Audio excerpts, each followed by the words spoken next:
नमस्कार मित्रों, astro talkies में आप सभी का स्वागत है। इतिहास और ज्योतिष मंथन के अंतर्गत आज हम एपिसोड 4 पर चलते हैं और इसके साथ ही अपनी चर्चा को आरंभ करते हैं। अब हम लोग चलते हैं 6 सितंबर 1979 यानी कि 1989। तो 1989 6 सितंबर के बीच में हमें जो है हमें एक्यूट इन्फ्लेशन का सामना करना पड़ा था। और क्योंकि इसमें लियो साइन यानी कि सिंह राशि विशेष रूप से इफेक्टेड थी, क्योंकि यहाँ पर हमें सूर्य था, शनि था, गुरु थे, वीनस थे और बुध थे और साथ ही साथ इसमें राहु भी थे। तो यानी कि ये कितने ग्रह हो गए यहाँ पर? लगभग हमें 1 2 3 4 5 6 ग्रह में दिखाई दे रहे हैं। और सातवीं अगर देखें तो 6 सितंबर 89 की बात है, तो चंद्र भी दृष्टि के माध्यम से वहां पर उपस्थित था। तो 3 4 5 और 6 ग्रह एक साथ, और साथ में राहु केतु जो थे वह भी थे।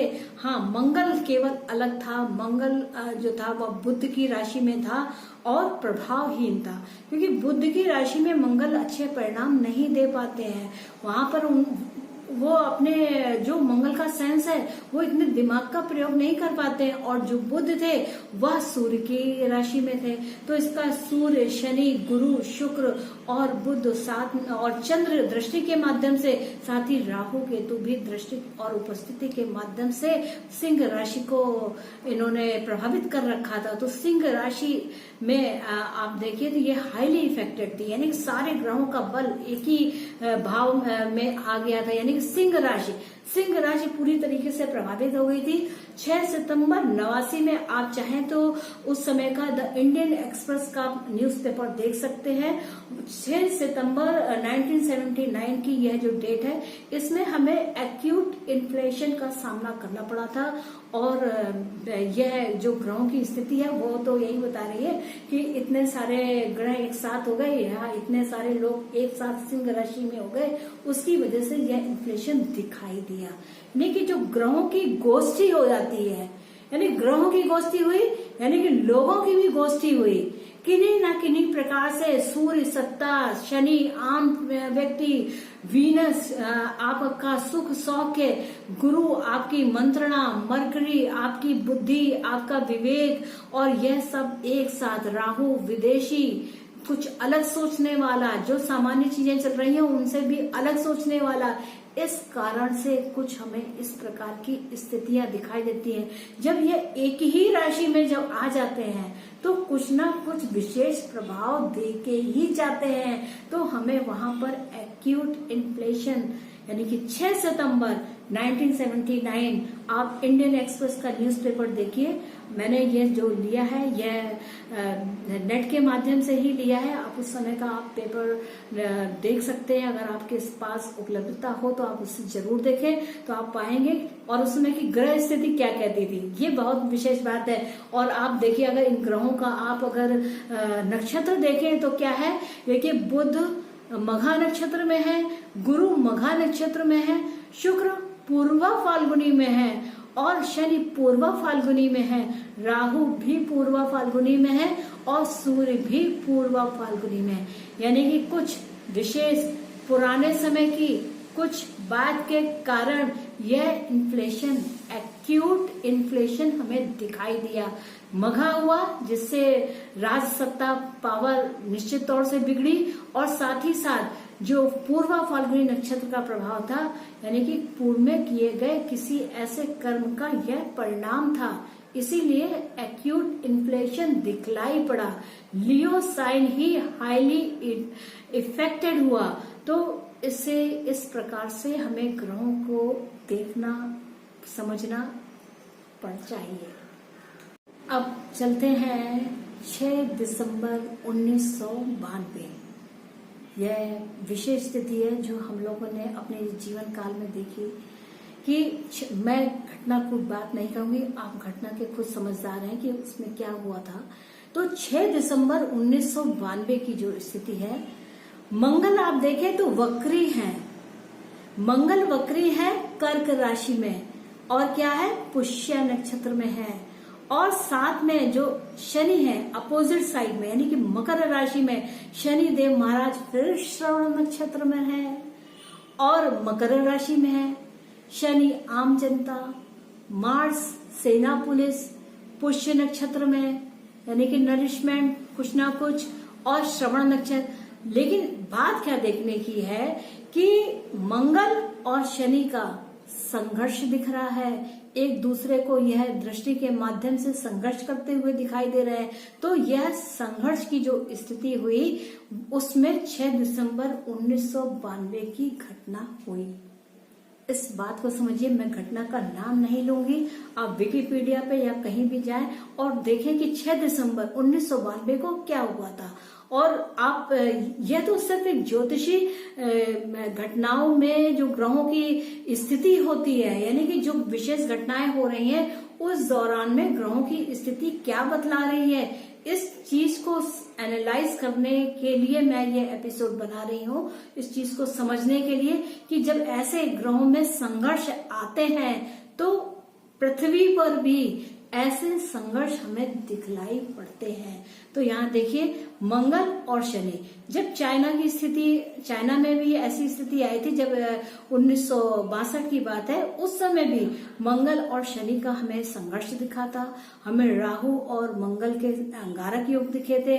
इसी और ग्रहों की गोष्ठी, जो 3 ग्रह 4 ग्रह 5 ग्रह, जब कुछ विशेष घटनाएं होने वाली होती हैं तो इस प्रकार ग्रहों की विशेष युतियां बनती हैं और उनके परिणाम हमें इस धरती पर दिखलाई पड़ते हैं। अब 11 सितंबर 2001, अब आप यह भी एक बहुचर्चित घटना है। देखिए इस समय पर ग्रहों की स्थिति क्या हुई थी इसको समझिए। तो देखिए इसमें क्या था कि राहु जो थे वह आर्द्रा नक्षत्र में थे। राहु आद्रा में है तो यानी ये कुछ ना कुछ राहु जो है छल कपट करके आपको रुलाएंगे ही रुलाएंगे। उस समय 2001 में जब यह घटना हुई थी, जो अमेरिका के ऊपर वर्ल्ड ट्रेड सेंटर वाली बात हुई थी, उस घटना के दौरान में राहु आद्रा नक्षत्र में थे और आज भी राहु देव आद्रा नक्षत्र में चल रहे हैं। और जो केतु महाराज हैं वह मूल नक्षत्र में है। तो आज की जो स्थिति है वह भी कुछ इसी प्रकार की है कि राहु देव आद्रा नक्षत्र में है, जो अब मृगशिरा की ओर जाने वाले हैं, और केतु देव मूल नक्षत्र में है। यह 11 सितंबर 2001 की बात है। उस समय ट्रेड सेंटर पर, जो दुनिया का सर्वश्रेष्ठ ट्रेड सेंटर था, उस पर हमला हुआ था। और आज की स्थिति देखें तो ट्रेड तो प्रभावित हुआ है, राहु आद्रा में, केतु मूल में, यानी कि सब कुछ रीसेटल, सब कुछ पुनः करना पड़ेगा, पुनः सेटल करना पड़ेगा। तो राहु आद्रा में रह के कितना ज्यादा लोगों को, लेकिन इस बार जो वर्ल्ड पर जो ट्रेड का जो हमें प्रभाव दिखाई दिया वह बीमारी के रूप में हमें दिखाई दिया, क्योंकि आद्रा ने इसको किया और हमारे समस्त संसार की आंखों में अश्रु लाने का काम किया। हमारा ट्रेड प्रभावित हुआ, हमारा व्यापार प्रभावित हुआ। जिस प्रकार 2001 में प्रभावित हुआ था उसी प्रकार ही इस बार भी, यानी कि सन 2019 से अभी वर्तमान की स्थिति में 2020 में लगभग 6 मास हो चुके हैं। और कैसे राहु आद्रा ट्रेड को, उस समय 2001 की घटना को देखें, सितंबर 2001, तो तब भी ट्रेड प्रभावित हुआ था और आज भी ट्रेड प्रभावित हुआ है। तो ये स्थिति है। और आप देखें तो मंगल की जो स्थिति है वह मंगल क्या है, मूल नक्षत्र में है। और गुरु, हम सितंबर की बात कर रहे हैं तो 11 सितंबर 2001 में जो गुरु थे वह भी आर्द्रा में थे, यानी कि उनका भी कुछ उचित कार्य नहीं हुआ था। वो भी रो रहे थे कि अपनी, जिससे जैसे कहते हैं अपनी किस्मत को रोना, तो गुरुदेव जो किस्मत भी देते हैं, जो आपको भाग्य देते हैं, वह भी रो रहे थे। और साथ में आद्रा अगर देखें तो जो 4 नक्षत्र हैं, वह 4 प्लैनेट जो थे आद्रा और मूल में ही थे, इसीलिए इतना ज्यादा रोने का कार्य हुआ था और पूरा ट्रेड प्रभावित हुआ था। अब चलते हैं 13 दिसंबर 2001। आप विकिपीडिया में देखें इस समय पे क्या विशेष घटना हुई थी। एक बहुत बड़ा अटैक हुआ था हमारी राजधानी पर, हमारे जहां पर जिसे पार्लियामेंट अटैक कहा जाएगा। तो 13 दिसंबर 2001 को क्या विशेष बात थी, तो देखिए पहले 2 ग्रह वक्री थे, गुरु वक्रीय थे और शनि वक्रीय थे। विशेष बात, गुरु वक्रीय और शनि वक्रीय। गुरु बुध जो थे वह मूल नक्षत्र में थे और गुरु जो थे वह आद्रा नक्षत्र में ही चल रहे थे। अब आप देखिए आद्रा, और केतु देव भी मूल नक्षत्र में थे। हाँ, शनि जरूर रोहिणी नक्षत्र में थे।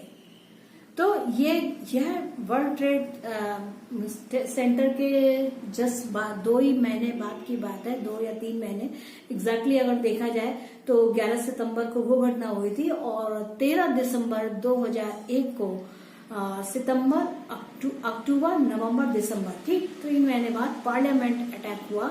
और उसके दौरान भी ग्रहों की स्थिति ऐसी ही थी कि हमें गुरु वक्री हुए, शनि वक्री हुए, साथ में जो आद्रा और मूल का प्रभाव था वह अभी भी चल रहा था। हाँ, राहु यह जरूर हुआ था कि वह मृगशिरा नक्षत्र में आ गए थे, तो उतना यह सीवियर अटैक नहीं था और इसकी स्थिति को जल्द ही नियंत्रित कर लिया गया। अगर कहीं ये आद्रा के दौरान ही होता तो शायद स्थिति थोड़ी गंभीर हो जाती।